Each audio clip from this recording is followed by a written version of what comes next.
अलीपुर एक ऐसा गांव जहां हवा भी सरगोशियों में चलती है और रातें किसी अंधे की नज़र के नीचे दबी हुई लगती हैं। इस गांव के दरवाजे धीमे से खुलते हैं और इससे भी धीमे बंद होते हैं, क्योंकि यहाँ की दीवारों पर सिर्फ धूल नहीं, बेआवाज चीखों की परछाइयाँ भी चिपकी हैं। लोग कहते हैं अलीपुर में दो आवाज़ें कभी सुनाई नहीं देती, हंसी की और मदद की पुकार की, क्योंकि दोनों ही एक चीज़ निकल जाती है, लिबास-ए खामोशी। ये लिबास कपड़ा नहीं, एक जिन्नाती कैद है जो पहनने वाले की हर खुशी, हर एहसास और सबसे पहले उसकी आवाज़ चुरा लेता है। आज अल्ट्रा हॉरर डोज पर हम उसी लिबास की कहानी खोलने जा रहे हैं। एक ऐसे खानदान की दास्तान जिसकी पीढ़ियां बोलना भूल गईं और जिसकी रातें बेआवाज तड़प और खामोश हंसी से भर गईं। पर याद रखना, ये कहानी सिर्फ सुनी नहीं जाती, इसे महसूस किया जाता है।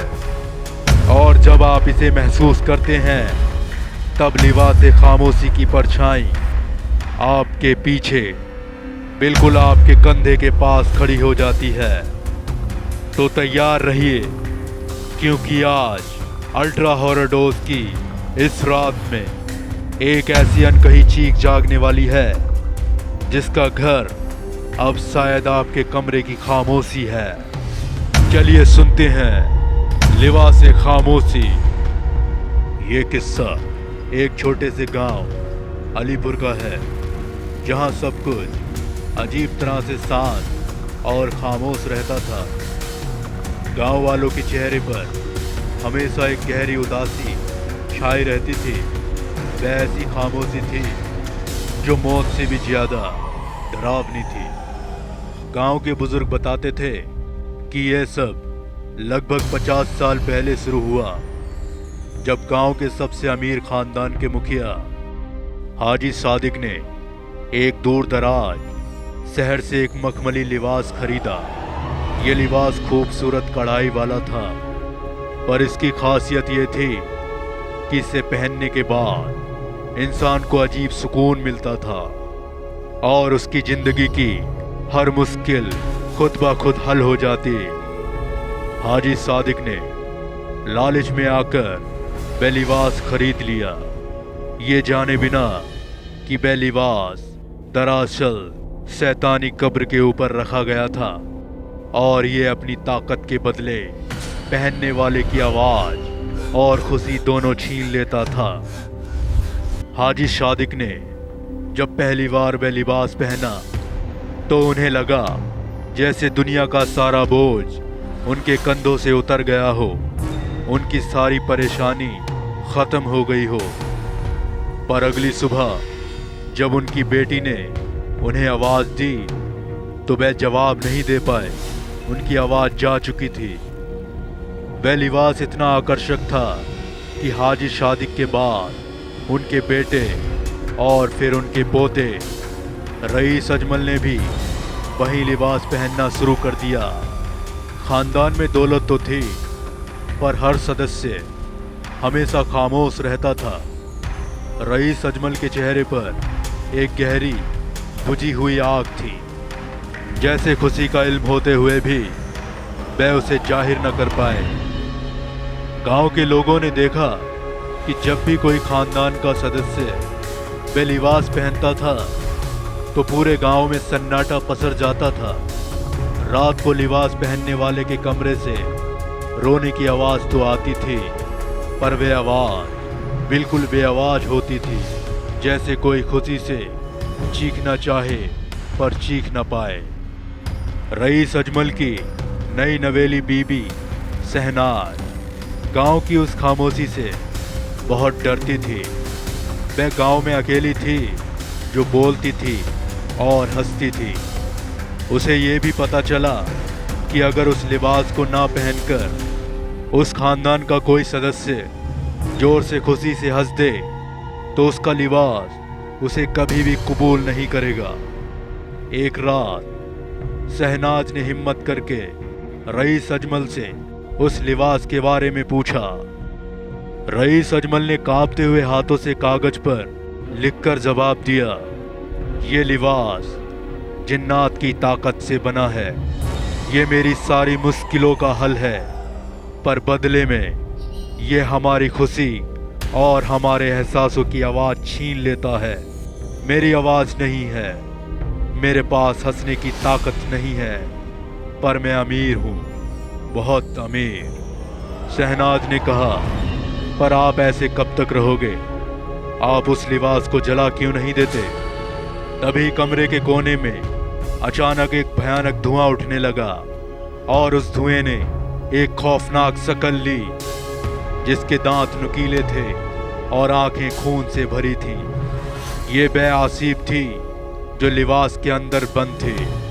आसिफ ने धीमी पर खौफनाक आवाज में कहा, अरे बेवकूफ इंसानों, इसे जला नहीं सकते। ये लिबास जिस धागे से बना है, वह धागा पहनने वाले की जुबान की नस से बुना गया है। ये लिबास महज कपड़ा नहीं, बल्कि 3 पीढ़ियों की खामोश रूहों का कफन है। जो इसे जलाएगा, उसकी जुबान हमेशा के लिए लिबास का हिस्सा बन जाएगी। शहनाज डर गई, पर वह अपने शौहर की खुशी वापस लाना चाहती थी।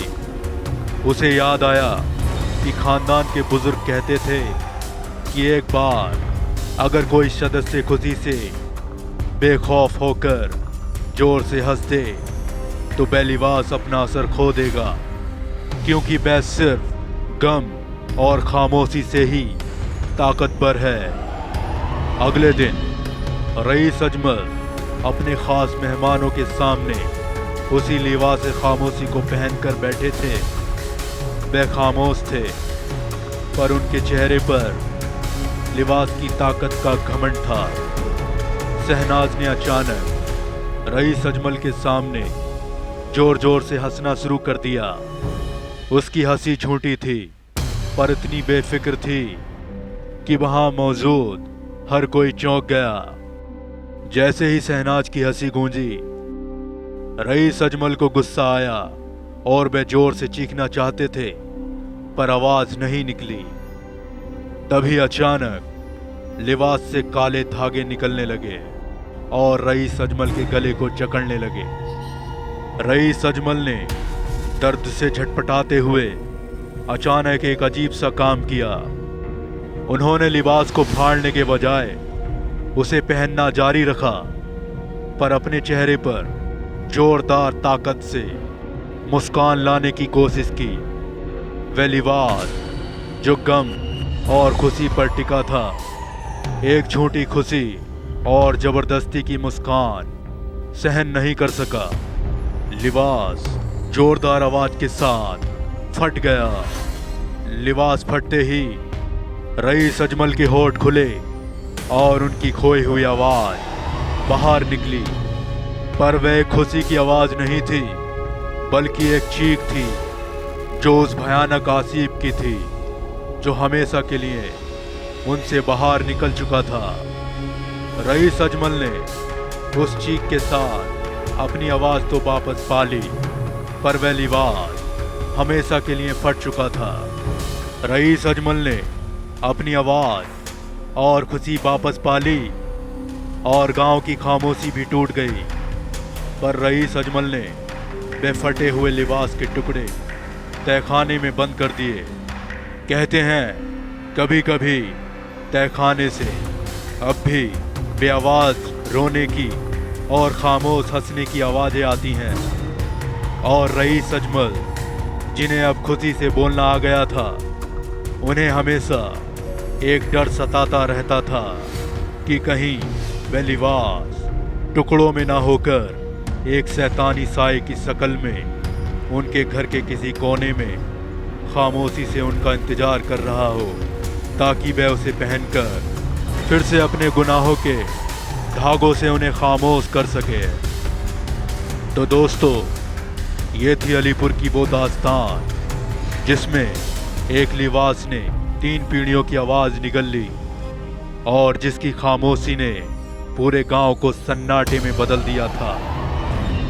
रईस अजमल ने भले ही अपनी आवाज वापस पा ली हो, पर लिबास खामोशी का अंत कभी नहीं हुआ, क्योंकि शैतानी चीजें मरती नहीं, बस अपना ठिकाना बदल लेती हैं।